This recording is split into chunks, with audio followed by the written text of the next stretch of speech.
What's up, everybody? It's Luke Beller with the Sideline Scoop, and today I want to talk about something that I think people have been curious about. I've been curious about it. I've been thinking about it. Some of you guys have been asking me what I thought about it, and that is sort of the situation now with Aaron Jones, because we all know David Bakhtiari was just signed to a monster contract, like $100 million. That's so much money. But now he has been signed, and so at the end of this season, we know there are a few main people who are free agents, and that was David Bakhtiari before he, of course, got this massive contract. Also, Aaron Jones, obviously, that's what this video is about. Corey Linsley will be a free agent, and Kevin King will be a free agent, and Kenny Clark was going to be a free agent, but of course, we signed him like right before the season started. And so now the fact that we have paid David Bakhtiari like so much money, just tons of money, as I already told you, and we paid Kenny Clark tons of money, it's definitely going to be a lot harder to pay some of these other guys who are going to be free agents.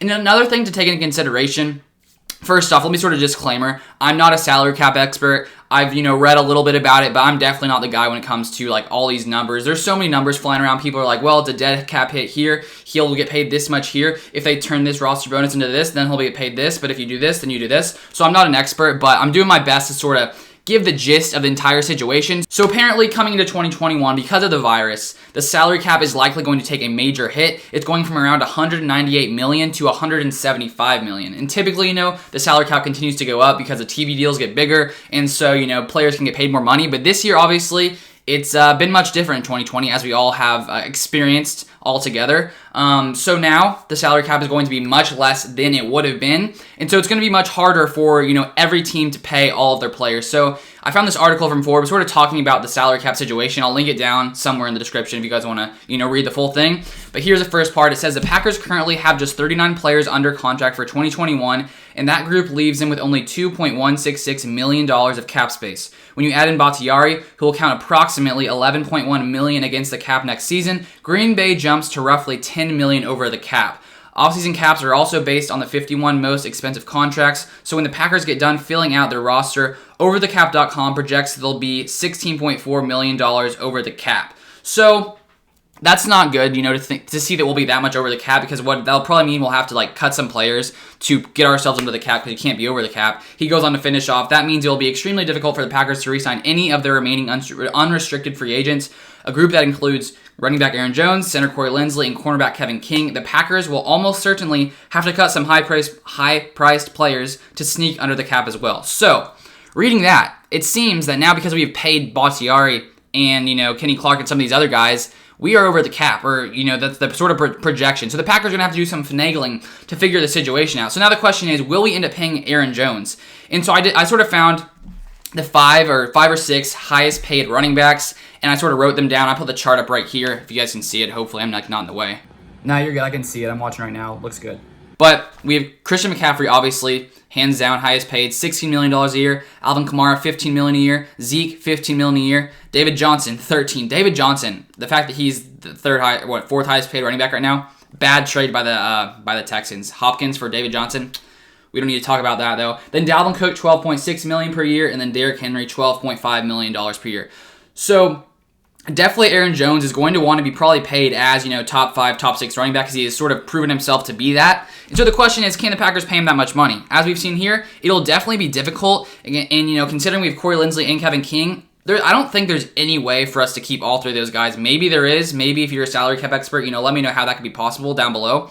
But it seems like some of these guys are going to end up not being on the Packers after next season. It could be Kevin King, because he has dealt with injuries, and so maybe we don't want to re-sign him because he sort of has some injury risk. Maybe it's Corey Linsley because we just signed up David Bakhtiari and we don't want to put that much more money into the offensive line. I don't know what the answer is going to be, but one other thing we have to sort of think about, and I was sort of thinking on this. So, the Packers and, Gutekunst, how do you say his name? Sometimes I mess his name up. But the Packers knew that Aaron Jones and Jamal Williams are both going to be free agents. Jamal Williams is also going to be free agent, for those of you who didn't know. So after this season, they knew this was coming. And so what do? In the draft, they draft, of course, Jordan Love. But the second round, we pick A.J. Dillon. And, maybe that's because the Packers are like, oh, shoot, I don't know if we can pay Aaron Jones this much money. Let's get another running back, so that way, if we let Aaron Jones go, we still have another guy. So I'm just throwing it out there. Maybe the Packers decided Aaron Jones is the guy they don't want to keep, and maybe they want to re-sign Jamal Williams because he is a great running back. He's definitely not as good and at the same caliber as Aaron Jones, but he still has been a great running back, and they brought in A.J. Dillon. So that could be why they did that. Maybe not. Maybe they just want to have 3 great running backs on our team. But that scenario cannot be out of the question, especially now, with all the money we've already played players. So I honestly don't know. Maybe we'll keep Aaron Jones. Maybe we won't. I'd be curious to hear your guys' thoughts if you guys think we should keep him, if anyone thinks, we shouldn't. Obviously, he's a great player. There's no question about that. It's just, is it going to fit with this salary cap? Because, with the salary cap, you got restrictions on yourself. And then one other thing I was sort of looking at today was, we can cut players after the season to sort of free up some cap space. And sort of in the same article that I showed you here, they were talking about if we cut Preston Smith after the season, he hasn't been as good as he was, last year. That doesn't mean we will cut him, but if we were to cut him, they say in the Forbes article we'd save about $12 million on the cap next year. And apparently if we were to cut Rick Wagner, we'd save $4.25 million. So obviously there's so many different scenarios that could go down. We could cut players to free up cap space. We could let players go because we don't have enough money to sign them. So we don't really know what's going to happen. That's sort of speculation at this point. Maybe the Packers have already decided in their mind. They just haven't, made the moves. Who knows what's going to happen? The last thing I want to cover in this video before I finish off here is sort of a quote from Gutekunst, sort of what he had to say. Sort of after the Packers signed Bakhtiari, it's sort of the cap space situation, the free agent situation, so I'll throw it up right here. He says, this year I think is going to be a unique free agent class, only because a lot of teams are going to be trying to get under the $175 million number, whatever that comes out to be. The players that might become available to us during the March period may be a little different than it has in the past, and we want to have some flexibility to do those things if we can. So I think it's a combination of that. We've always believed that we'd like to take care of our own first. That's very important to us. But we'd also like to have some flexibility to see what the market might bring in March. So what he's sort of referring to here is apparently David Bakhtiari's contract is sort of working out to where next year it's not going to be as expensive as it will be in the final years. There's some estimates that maybe if he does something with some bonus, it'll only be $11 million next year, but then in 2022 it'll be like be around like 22 or 23 million. So it'll sort of carry more so in the later parts of his contract. So that's what he was talking about with the flexibility.